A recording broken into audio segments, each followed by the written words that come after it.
पुढची एक मोठी बातमी आपण पाहतोय आपल्या टीव्ही स्क्रीनवरती। शिवसेना आमदार अपात्र प्रकरणाच्या संदर्भातली ही बातमी आहे। 10 जानेवारीला या संदर्भात निकाल येण्याची शक्यता आहे। न्यूज 18 लोकमतला सूत्रांनी माहिती दिलेली आहे। दुपारी 4 नंतर या प्रकरणाचा निकाल येऊ शकतो। 10 जानेवारीला हा निकाल येईल अशी माहिती न्यूज 18 लोकमतला सूत्रांनी दिलेली आहे। शिवसेना आमदारांच्या अपात्रते प्रकरणाचा निकाल याची सुनावणी आता सुरू होती, ती संपलेली आहे। नागपूर अधिवेशनादरम्यान सुद्धा ही सुनावणी झालेली होती। अधिवेशन काळातही ही सुनावणी सुरू होती। या संदर्भात अधिक माहिती देत आहेत आपले प्रतिनिधी तुषार रुपनवर आपल्या सोबत जोडले जात आहेत। तुषार, आपण पाहत होतो की सर्वोच्च न्यायालयाने जो निर्णय दिलेला होता त्या टाइम फ्रेम मध्ये निकाल लागणार आहे। 10 जानेवारीला निकालाची शक्यता दिसते आहे। काय अधिकची माहिती आहे? तुषार, न्यूज 18 लोकमतला जी खात्रीलायक सूत्रांकडून माहिती मिळालेली आहे विधिमंडळातल्या, त्यानुसार 10 तारखेला दुपारी 4 वाजता आमदार अपात्रतेबाबतच्या निकालाचं वाचन केलं जाणार आहे। त्यामुळे गेल्या अनेक दिवसांपासून ज्या निकालाकडे संपूर्ण राज्य नव्हे तर देशाचं लक्ष होतं, आमदार अपात्रते संदर्भातला निकाल कधी लागणार, तर या ठिकाणी मॅरेथॉन सुनावणीनंतर 10 जानेवारीला दुपारी 4 वाजता विधानसभा अध्यक्ष आमदार अपात्रतेबाबत या ठिकाणी निकालावरती वाचन करणार आहे।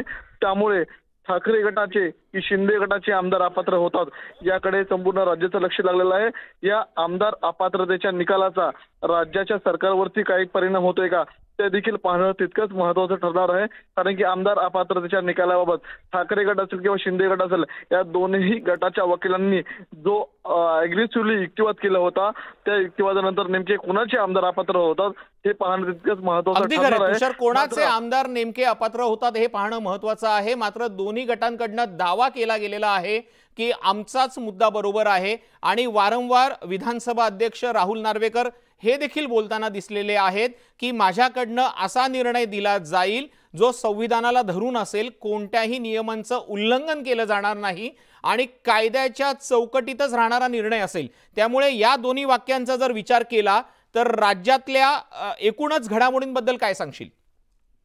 आपण जर पाहिलं असेल तर राज्यामध्ये प्रामुख्याने ठाकरे असेल किंवा शिंदे गट असेल या दोन्ही गटांकडून या ठिकाणी आता म्हटलं जात आहे की आमचे आमदार सुरक्षित आहेत, या ठिकाणी आमचे आमदार अपात्र होणार नाही। मात्र 10 तारखेला 4 वाजताच नेमकं पाहायला मिळणार आहे की नेमके कुणाचे आमदार अपात्र होतात। नुसते आमदार अपात्र होऊन चालणार नाही, तर हे जर आमदार अपात्र झाले तर या ठिकाणी याचा परिणाम राज्य सरकारवरती होणार आहे का?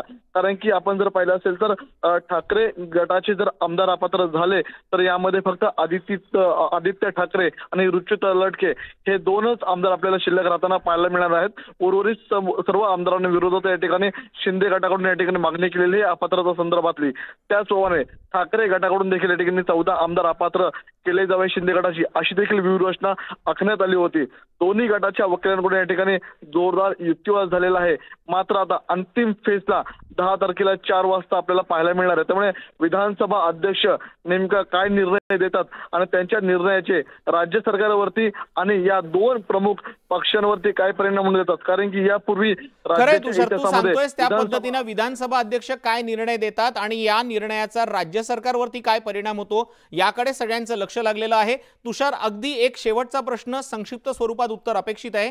गेल्या 2 दिवसात जर 2 नेत्यांच्या महत्त्वाच्या वक्तव्यांची आपण जर त्याकडे लक्ष दिलं तर अजित पवार असं म्हणालेले होते की मार्चमध्ये आचारसंहिता लागेल। दुसरीकडे मुख्यमंत्री एकनाथ शिंदे असं म्हणालेले होते की पुढचे 8 महिने मुख्यमंत्री मीच आहे, आपल्याला जास्तीत जास्त कामं करायची आहेत। त्यामुळे सध्या तरी राज्यातले सत्ताधारी नेते या निर्णयाबद्दल निर्धास्त आहेत असं म्हणूया का? नक्कीच तुषार, आपण जर पाहिलं असेल तर मुख्यमंत्री एकनाथ शिंदेंनी या ठिकाणी एका पक्षप्रवेशावेळी जे विधान केलं की 8 महिने अजून आपल्याला पुढचं राज्याचा कारभार आपल्याला पाहायचा आहे। यावरून स्पष्ट होत आहे की एकनाथ शिंदे गटाला अजूनही आत्मविश्वास आहे की आपले आमदार अपात्र होणार नाही।